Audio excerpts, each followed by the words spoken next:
Good day, everyone.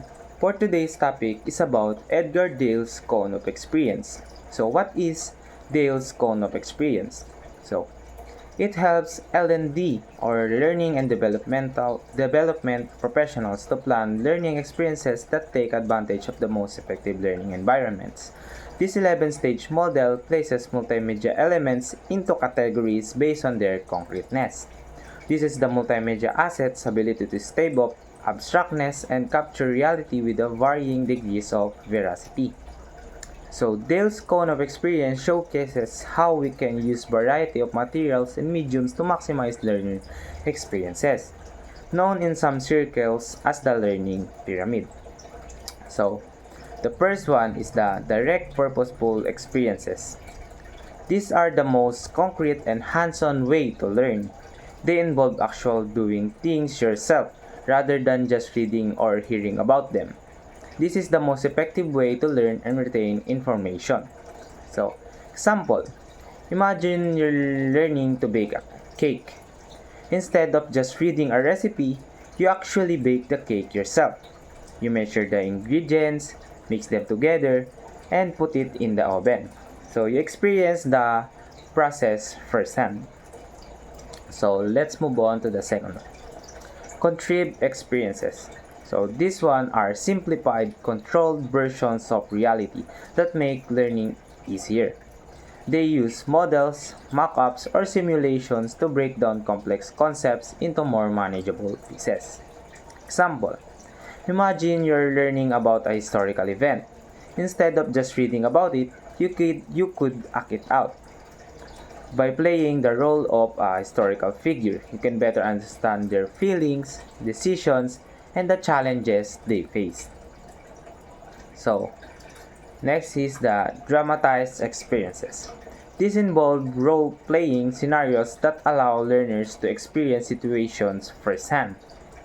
So, this helps them to develop empathy, practice skills, and learn from mistakes in a safe environment. So, for example, imagine you're trying to understand a complex idea like how a car engine works. It would be difficult to learn by just reading about it. Instead, a teacher might use a model of an engine to help you visualize the parts and how they fit together. So, it's a simplified, controlled version of reality that makes learning easier. By using models, mock-ups, or simulations, teachers can break down complex concepts into more manageable pieces. This helps us understand things better, faster, and more effectively. So demonstrations, this involve observing a skilled person perform a task or skill. So observing a skilled person perform a task or skill is a highly effective learning strategies that leverages the principle of modeling and experiential learning. When we watch a skilled individual, we gain a clear visual understanding of how a task is executed, including the techniques and strategies required for success. Through observation, learner can identify proper techniques, avoid common mistakes, and understand the context in which a skill is applied. For instance, in sports, watching a professional demonstrates the correct posture, timing, and movement. Similarly, in the workplace, shadowing an expert provides practical insights into problem solving and decision making processes. So, study trips. This involve visiting places outside the classroom to learn about specific topics. So, visiting places outside the classroom to learn about specific topics, commonly known as educational field trips or experiential learning, provides a dynamic and impactful way for students to engage with their subjects. So, this experience allows learners to explore real-world application of their classroom knowledge, fostering a deeper understanding and appreciation of the topics being studied. So, by immersing students in environments directly related to the lessons, such as museum, historical landmark, nature reserves, or industrial facilities, they can observe concepts in action. For instance, a science class visiting a botanical garden can better understand ecosystem. So while a historical or history class touring a heritage site gains a tangible connections to historical events.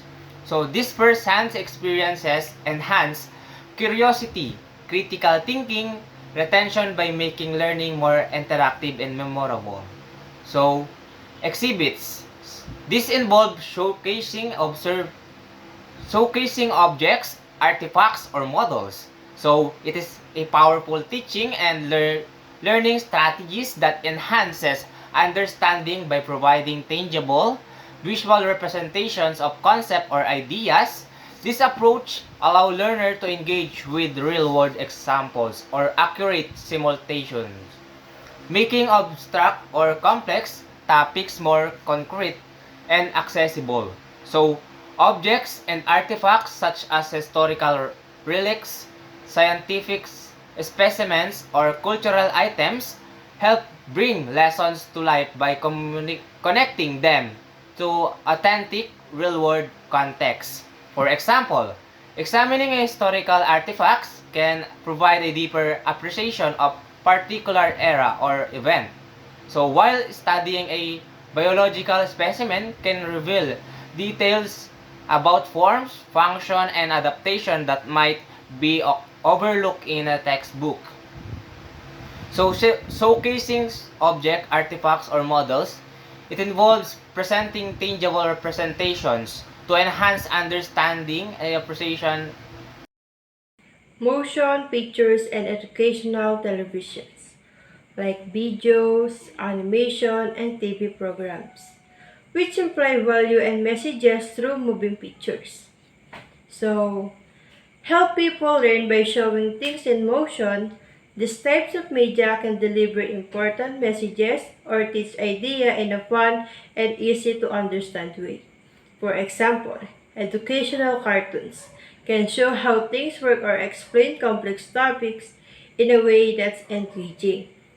They learn more interesting and memorable because they use both visual and sounds to communicate information. Recording, radio, and still pictures. This involves studying images to understand information. Also help us understand information, but they do it in different ways. When we listen to the radio or look at pictures, we often use our imagination and knowledge to interpret what we're hearing and seeing.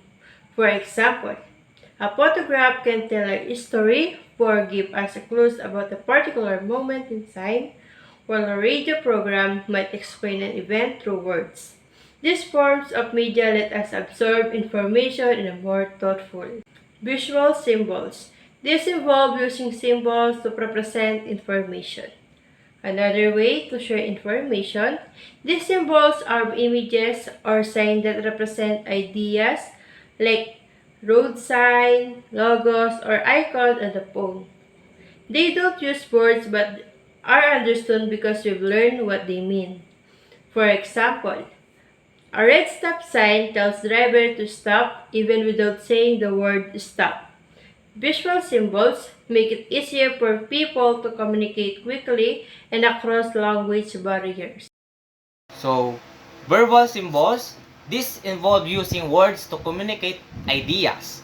So, verbal symbols, which consist of words, are powerful tools of communicating ideas because they provide a structured and universally recognized way to convey meaning.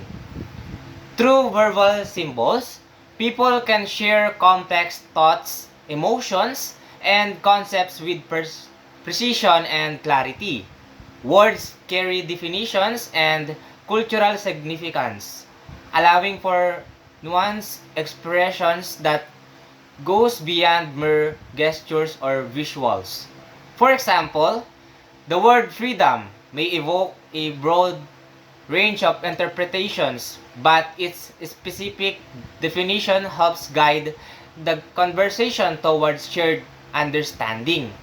So, additionally, verbal symbols are adaptable to various contexts, whether it's spoken, written, or digital communicated, making them indispensable in education, storytelling, and everyday interactions.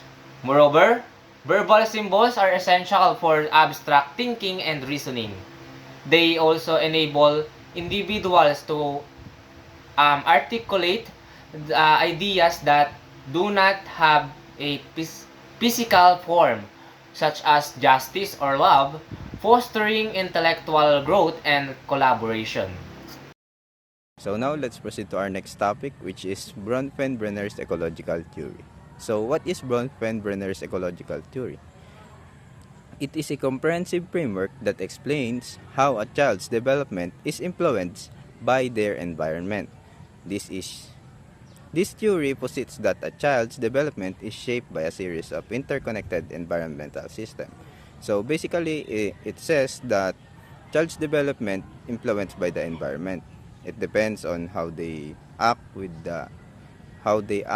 the environment and how they respond to the environment.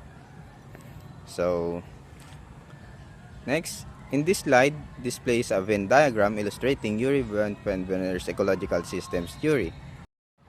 In this slide displays a Venn diagram illustrating Yuri Bronfenbrenner's ecological system theory.